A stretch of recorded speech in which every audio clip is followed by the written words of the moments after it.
murakoze kumpa ijambo ryo kuvuga ibitekerezo byambabaje n'ibyifuzo byambabaje kuba nagarutse uyu munsi kuri komisiyo y'amatora. Naje nje kujurira gushaka ubutabera mu byemezo bya komisiyo y'amatora yatangaje tariki 6 z'ukwa gatandatu 2024 aho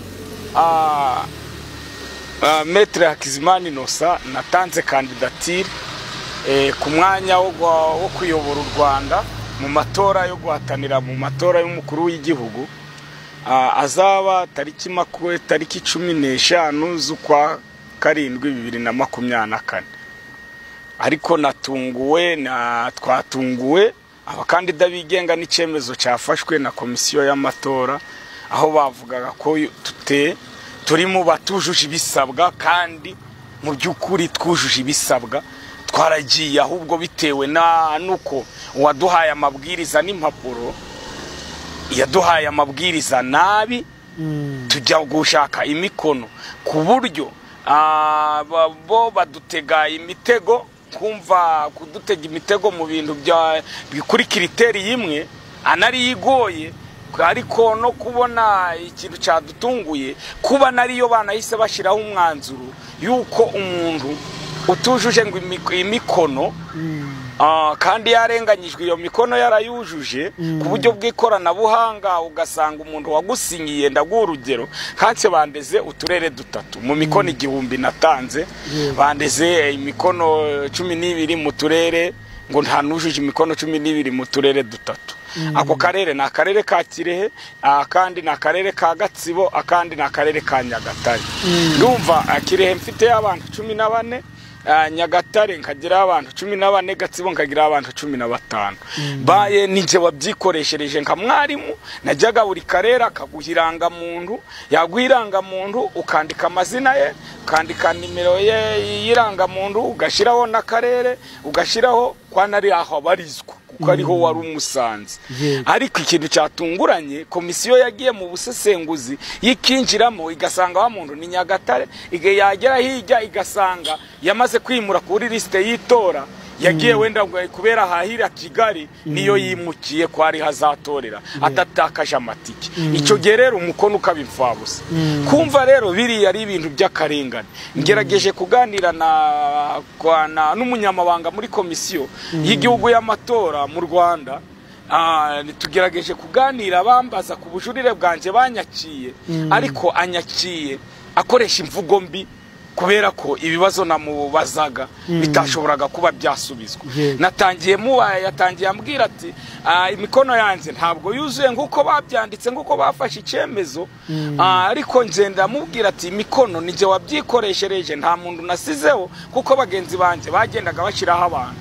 Abo bantu rero bo bashiragaho bashoboraga kuba babakorera amakosa kandi nabo bakaba batabijustifie. Ariko njewe ture twose 30 natugezemo nshobora gukuramo imikono 1000. Ariko akarere k'Iburasirazuba naje kugakorera nyuma, nge nabona abantu 14, kumva hariho reserve abantu 2, ngakomeza nkajya mu kandi. Ariko nitwo bantegeyeho bazana mici ibibazo ati nasinyishaga abantu yaramaze atakibarizwa mwako karere. Kumva ntabwo twagiraga ngo wakongera bakavuga ati wasinyishije umuntu ngo uri ngo wasinyishije umuntu ngo yaramaze ngo adafite ngo iranga muntu ngo iri muri system. Kumva ibyo bibazo nibyo mbwiye umunyamabanga muri komisiyo y'amatora, avuga ati ibyo bibazo ntabwo ari nje byabazwa. Niba mwaduhaje impapuro zitari kumwe n'imashini yo muri NIDA ishobora gucekinga iranga muntu kwiri muri system, ati kindi twewe twagenderaga ku makuru ari kuranga muntu kuko twabibwiwe n'umuntu waduhaga impapuro. None nicyo kibazo namubajije, none ko mwashoboye gucekinga abantu mwutwo turere dutatu mfitemo bakeya 14, mu gihe twabazwagamo 12 kuko abenshi nabashatse mu karere ka Nyabihu bagera mu mikono 300. abandi mbashaka mu tundi turere nkagenda ndenza nta bandi mwasanze mwutwo turere narengejeho baba bakomoka mwutwo tundi baba nabo barimwe kuri liste yitora ku buryo bakuramo ikibazo nkaboneka ku rutonde ruzaboneka urutonde rwa burundu kuri tariki 14 bimubwiye uco atangira kumera nk'ukomeretse atangira kumbwira nabi atahubwo we ngo twakwegereza ngo naribu ngo bino ngo tibyemewe ngo wakoze amakosa nibyo mubwiye ati akura ribu ndi hano nije wabyikoreye nono niba tuza gutanga imikono birimo n'imitego yo gufungwa genda uyizane nyisobanure kuko njewe hariho nimero za telefone ura telefone umuntu umubaze impamvu yampaye iranga muntu yaramaze kwiyimura akajya wenda urugero Gasabo gukorerayo kandi byo mu mategeko twadufite byumvaga yuko batubwiye yuko ugomba gushaka imikono ukabanza ukagirana nawe ikiganiro ukamubaza niba atarakoze genocide yakorewe abatutsi 1994 kuba nase atarigeze we ku giti cye atarigeze akatigwa igihe kirenze amezi 6 kuba atarigeze afata kana nk'umugabo akaba atafite n'undi muziro waratumye ajya muri gereza amezi 6 twabanzaga kugirana nabi biganiro kose kuko bigoranye urukubona ko twashakaga imikono kandi ubona ishaka FPR Inkotanyi ifite abanyamuryango bose b'u Rwanda hafi 99 baba mu muryango wa FPR Inkotanyi kugira rero ubone muri ryarimwe urukumva ko byabaga ari urugendo rukomeye twashoye mu kapitale nyinshi nk'abakandida bigenga ugiranije washoyemo nkangahe no kuvuga kuri ya byo nibanga kuko umuntu aba yahombye si ngombwa ko tubitangaza ariko urabyumva kuzenguruka uturere umuntu kugira gusinyire yabanzaga kukubaza manza uhamirize ubuyobozi ko butazankurikirana mu kugusinyira ukabanza wabisaba ubuyobozi kugira wa muntu yemere kugusinyira noneho ikintu cyantunguye bakimara gufata kandidatire yanjye bakuye abantu bimo muri Kirehe batsinyiye bakagenda babatera ibintu by'ubwoba ngo bahakane ko batigeze bansinyira abantu nabo mu gitondo na nubu ngeze kuri komisiyo na telefone abo bantu bampaye ubwo buhamya ndi no kubarikodinga ndi kubana rekodi zabo mbereka yuko iki gikorwa nubwo twakigiyemo ariko bumvaga ko tutazagisoza baba bafite solution ko tutazagisoza kubera ko ndakwereka impamvu baba bafite solution yo kuba umukandida wigenga atarenga umutarunga gere kuri urura rutonde rwasohotse n'urwa burundu nukuvuga yuko y'umuntu turi mu gihugu gifite demokarasi nukuvuga imukono nawo wari mu bintu bisabwa mu nk'ibyemezo ibi byemezo byasabwaga ibyangombwa byasabwaga niyo mikono 600 abantu 20 muri karere cyangwa 12 abenshi ukabashaka mu karere ubazwamo nabyo byari mu bisabwa ni gute igihugu cyatangaza komisiyo presidente wa komisiyo y'amatora mu Rwanda yatangaza ati abakandida bemerewe na abakandida 2 bamashaka numwe wigenga noneho ugasanga mu gufata umwanzuro bafashe bakuyemo ingingo imwe bazi ko yafasha izafata abakandida bagera muri 6 ku mwanya w'uperezida bakaba ati ingingo yo ntiyemerewe kujuririrwa iyo ngingo rero ni y'imikono niyo mpamvu twahageraga twababwira ati si ni kubera iki kuko twararenganye mu mikono kandi ukumva abo bantu ninje wabisinyishirije bampamaranga muntu yabo banziza yuko ati uyu muntu niba yaraguhaye umukono hari n'uwamaraga kuguha umukono nko mu karere ka Nyagatare yajya mu gikapu urukubyumva akaburiranga muntu wamaze kumwandika yamaze no kugusinyira akakubwira ati nono ndaza kukoherereza nimero y'iranga muntu nono kuko nje nageze challenges ntangiye kwandika ayo manimero ya ID bampaye kuri telefoni nibwo narindi Kicukiro mbona abapolisi baraje bashaka kuba banyambika amapingo wabonye ko byatambutse biragira ariko kubyimana sinabasha kuba abanyamakuru bahageze mbasha gutambuka nukuvuga rero kuriya byahise binstabinga mu mutwe bo ndirukanka kuko amasaha yari yankize njya kubinjira n'abasohoka nabwo banyimicyangombwa ngo ntinanditse ngo aho nkijyanye kandi umunyarwanda cyemerewe ntanga kandidatire imeze nk'ituzuye ndara mu mujyi wa Kigali ncejo nsubira ku cyaplayinga nsubiye ku cya playinga bakimpa saa sita ngitanga saa 9 na nibyo ndi kubura byose mbo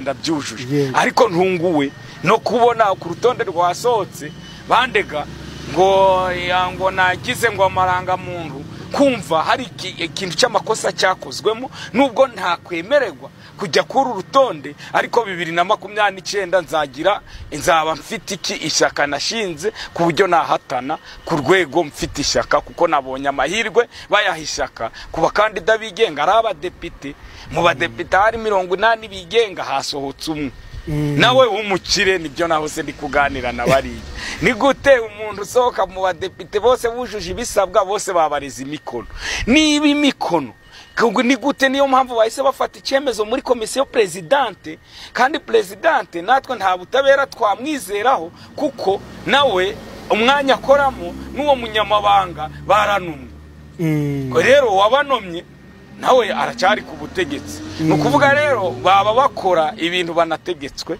kuba umuntu usohoka nabonye ko agomba kubazika agomba gusohoka ndumva rero kugira ngo bagusohore ku rutonde bazi ko utazabona nijwi na rimwe ndumva ariho bavuze ati mubakure ku rutonde kuko katwe kuba kandida president hari amafaranga tuba twemerewe yo gukora kiriya gikorwa nukuvuga rero bagomba kuduhombya ayo twashoyemo bakaduhombya ayo twatuzabona ariko rero nibyo mvuga nibi bintu gose dufite demokrasi iki kintu cyakakwiye kwigwaho niba baravuze ati kujurira no guhera kuri tariki 7 kugera kuri tariki 14 14 urutonde rugasohoka kumva nkamwe nk'abanyamakuru mwadutabariza izi audio zacu izi video mufata mukadutabariza abakandida bigenga twadufite kujya ku ntebe y'umukuru w'igihugu twarenganijwe kandi bigaragara niba kujurira nawe warize gose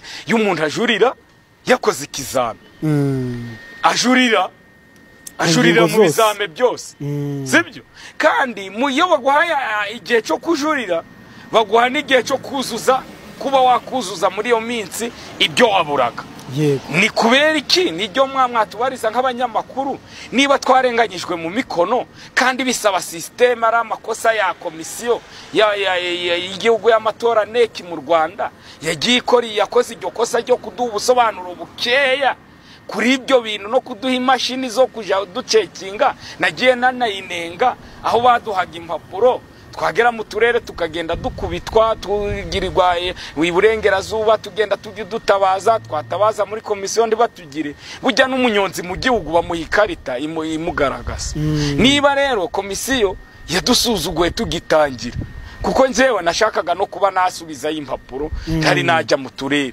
kuko natangire mu karere ka Musanze nkorega urugomo na gitifu w'umurenge w'umudamu kandi bigaragaje nembigaragariza n'itangazamakuru nta gihano yahawe rongera nkoregwa akarengane mu karere ka mu ntara y'Iburengerazuba imbere kwa guverineri mu ntara y'Iburengerazuba nakorewe akarengane n'abagitifu wa butugari tubiri mu karere ka Karongi ariko nta gihano babahaye nta nubwo babihaye n'agaciro noneho ikindi nkoregwa akarengane n'abapolisi bambaye imyenda batsanze muri Siberi Kicukiro nabwo bankorera akarengane ntibagira ibyo babwirwa ndumva bino bibyemezo ntabwo byadutunguye twadusanzwe twumva yuko ibizavamo bitagomba kutunyura ngo twishime ariko nta kundi kuriya iyo bibaye n'Imana ikabyakira burya ibyo bintu biba ari ukuri nukuvuga rero ikibazo nagizemo mwe mwana tubariza igihe niba kujurira byemewe egare ko byabiba baduhana amahirwe yo kujurira muri iyi minsi kuva kwa mbere kugera kwa gatatu ndumva bakakwiye kuduha amahirwe yo kujya gushaka iyo mikono bagiraho inzitizi tukazizana bakongera bagakora presection tukajya ku rutonde rwa burundu tukagerageza amahirwe kuko tubyemerewe nk'abanyarwanda kandi bujuje ibindi byangombwa kumva rero itangazamakuru rimwe mwadutabariza mukadutabariza tukareba yuko tugomba kujuririra kuri kimwe kugera ku byangombwa byose twasabwe kuko urukubona abarezwe ko batashizemo attestation médicale bagiye kuzishaka ariko twe ku mwanya w'ubuperezida twese batureze ngo imikono ngo idahuye, ariko abandi bagenzi banje bajyaga basinyisha bagatuma abantu bakabasinyishiriza. Ariko nje narenganye kuko nje nigiriye mutwo turere ku ngengo y'imari ndisinyishiriza ngo nyir'ubwita kansinyira. Nje nta nibyo mbabwiye, namubwiye ati sini gute niba umuntu yaramaze kunsinyira kimura kuri liste y'itora, ibyo ni nje n'aba victime. Oya ntago wakwiye kuba victime. Kumva ni ikibazo. Buse muri iki gihe cyangwa se muri uru rugendo umaze ukora rwo kwiyamamaza, ni experience noneho wungukiyemo? Experience mbonyemo nyine ntabwo ibintu byose byagenda nkuko umuntu abishaka, ariko mbonye ko hari ikintu tukibura mu Rwanda kigomba gukosoka. Nukuvuga niba batanze umwanya w'ibitekerezo byakakwiye gusuzumwa kandi bakabihana agaciro. Niba umunyarwanda yinjiye mu gikorwa cyo kujya gushaka imikono, bagasanga ya mikono ituzuye, bagatanga igihe cyo kujurira, bakakwiye guha abakandida batanze iyo mikono bakabaha kongera kugerageza amahirwe bwa nyuma bakajya gushaka iyo mikono. Kumva twarenganye kuba president wa komisiyo y'amatora ubona umwanya bamunomye yafashe icyemezo rwose kumva canaregegwa mu nkiko, kuba yafashe kimwe mu bisabwa ku mwanya w'abakandida prive bigenga, akaba yahise atanga umwanzuro ko kitemewe gusubigwamo kandi abakozi ari byo bahemberwa, bahembwa ku kwezi, bemerewe gucekinga iyo mikono kuko turi mu gihe cy'iki cyo kwisuzuma kugira ngo babashe kurenganura abanyarwanda bajye kuri liste ya burundu y'amatora. Kumva rero icyo kintu ari nenge ya mbere nanenze, kandi nkabona ko icyo kintu turi mu gihugu kifite demokrasi, ko icyo kintu rwose nikinyura kutangaza amakuru abayobozi bose bakabyumva ibyo twanenze, ko kuwa mbere twasubizwa tukajya gushaka iyo mikono bari kudutaho, tugahabwa amahirwe yo kuboneka kuri liste ya burundu yitora, tugahatana na bagenzi bacu bamashaka bemejwe nta kibazo. Kumva rero ako karengane kakwiye gucika, ntihajurirwe ibyemezo ngo imikono irekwe kandi byose bihabwa agaciro kimwe mu bisabwa kugira ngo wuzuze kandidatire yawe ku rwego rwo kuzahatana ku mukuru w'igihugu k'abanyarwanda. Ubungubu se nyuma y'ibi ngibi uvuga ko warenganye, ugiye gukora iki? Ugiye kurekera iyo cyangwa uritabaza izindi nzego? Sawa, murakoze. Ku bushobozi mfite ntabwo wajya kurega leta, ni ukuvuga komisiyo y'igihugu y'amatora ni leta, ntacyo ndi leta. Kuba rero uri leta ukajya kurega indi leta, ariko kuba nagaragaza ibitekerezo ibintu bitagiye neza, ibyo byo ndi kubigaragaza nkuko turi gukorana ikiganiro. Ni ukuvuga ko biriya impamvu twemera kubishyira gutangaza amakuru tukanenga ibyagenze neza n'ibitagiye neza, tuba kubera ko twizeye demokrasi mu Rwanda, muri Afrika kuruta ibindi bihugu.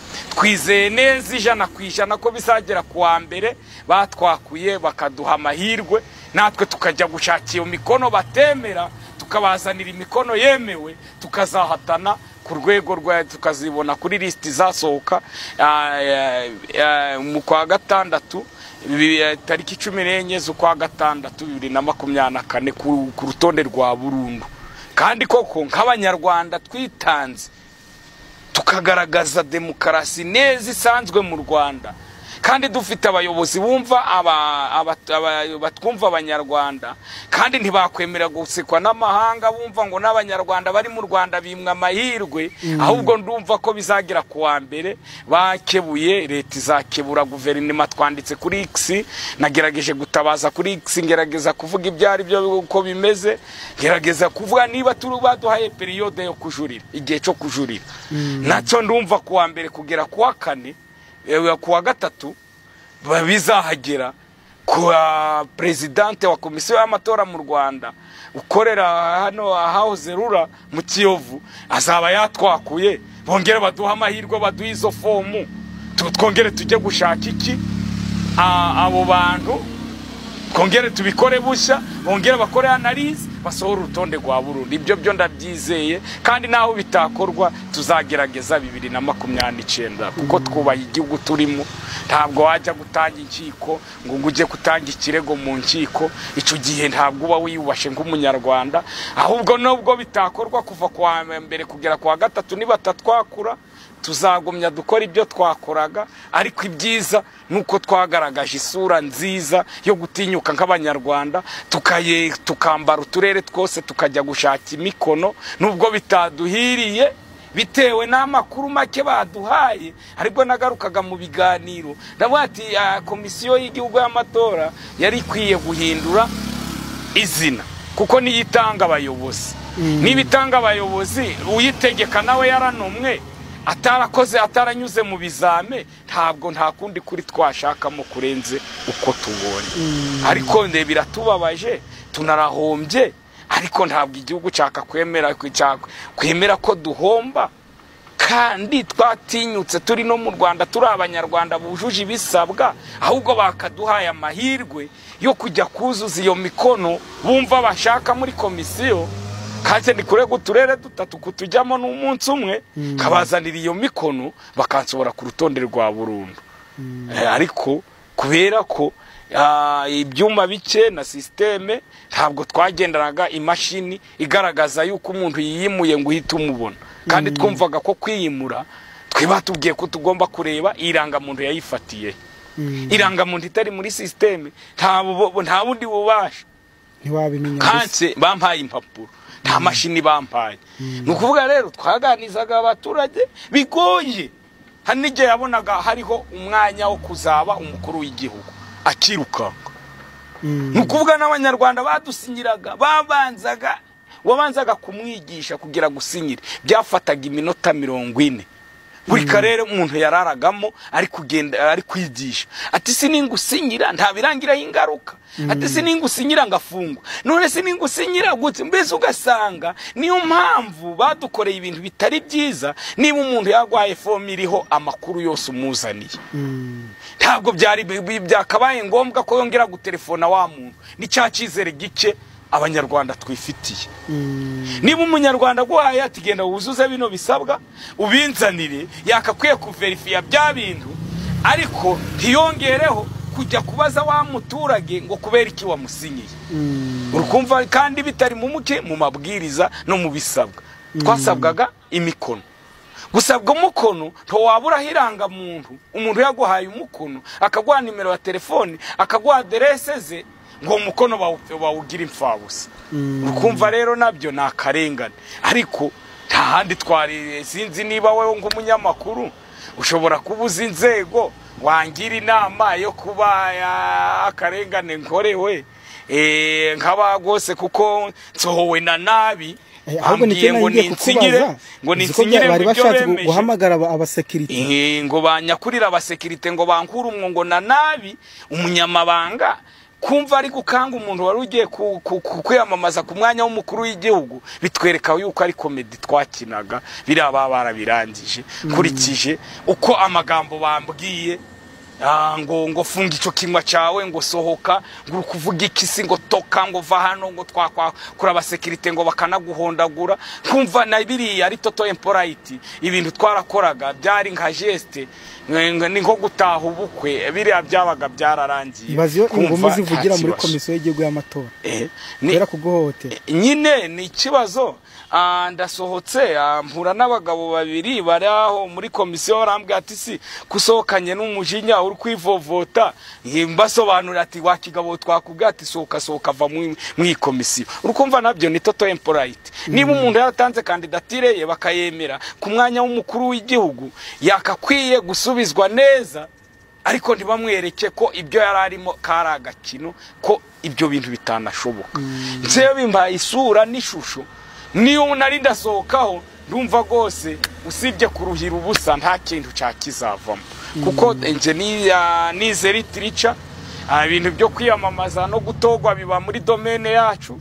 Ariko urareba, ariko si byiza ko byose warenze ingoyi. Ahubwo nibura wenda kuri iyi manda ibyo bimenyekane, bibe nakabarore ku bandi bakandida bakunda kumva ko banyoterwa n'iyo myanya ngo ikorerwamo ukuri rwose ni ikibazo basubiza mero musaho kuko mbonye iyo myanya twirukankira tutashobora kuzayipiganirwa kurikije amakuru nkuyemo iyo banansubiza neza ariko kugira bagusohore na nabi bagukanga bakwereka ko ntacyo umaze n'ibyo wari urimo we warashoye kapitali yawe ahubwo nje nibyo mbagiriye inama ndababwira ati mwakakwiye kwicara kuko muzi ko uyu mwanya umuntu atawubona ari umuntu mugufi uvuye muri secteur yo hasi mukabikora neza mukavuga ati umuntu wemere kwiyamamaza kuri uyu mwanya nukuba wenda afite miliyoni 200 z'amanyarwanda yubashwe